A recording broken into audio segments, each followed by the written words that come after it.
Moet het echt afleveren. Jules, Gijs, Willy en Bart, een kwartet. Ze wonnen in Venlo. Opus Jokers. Dat is het vigerende liedje voor dit jaar, voor deze vastelavond. En we gaan door naar liedje nummer 30. De laatste ook alweer van deze tweede halve finale van het LVK. En ze zitten er al helemaal klaar voor, Pim en Chantal. Ja, is het spannend, zo'n LVK in coronatijd?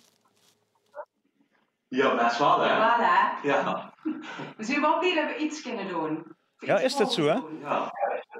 Ja, zeker. Voor veel is eigenlijk best wel door deze tijd. Ja, de kinderen helemaal niet optreden en de mist de muziek heel erg. Dus het is gewoon heel fijn dat ze nog wel iets moois doen. Dat iets te doen heb je. Ja. Ja, we missen niet alleen de muziek, we missen ook het publiek natuurlijk, hè? Ja. Uiteraard. Ja, en het podia's en ja, gewoon alles. De beleving is weg, hè? Ja. Dus, Alle energie, alle blije gezichten, alle emoties. Ja, dat missen we wel, ja. ja. Hey, het liedje Het Ongerijn, wie zit je op dat liedje gekomen?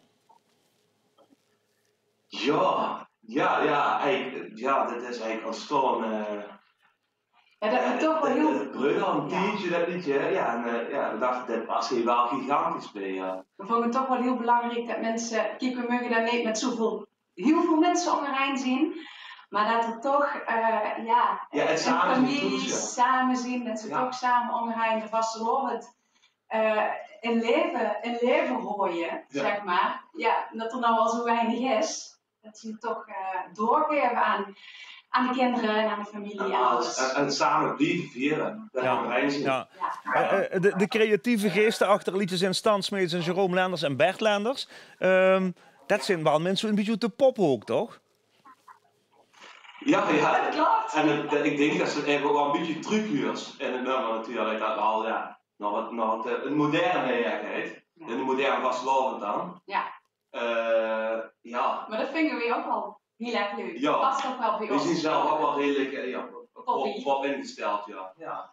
Ze zijn pop ingesteld. Dat ken ik van ganse harte beamen. Het is het laatste liedje wat je gaat zien in deze uitzending. In deze tweede halve finale van de LVK. Volgende week hebben we nog 15 prachtige liedjes. Maar we hebben er vandaag 14 gezien. En er komt nog een 15e bij. Ik ga nog trots aankondigen liedje nummer 30. Het liedje Het Ongerijn. Het komt uit voor Kessel. Hier zijn voor Pim en Chantal. Tot volgende week.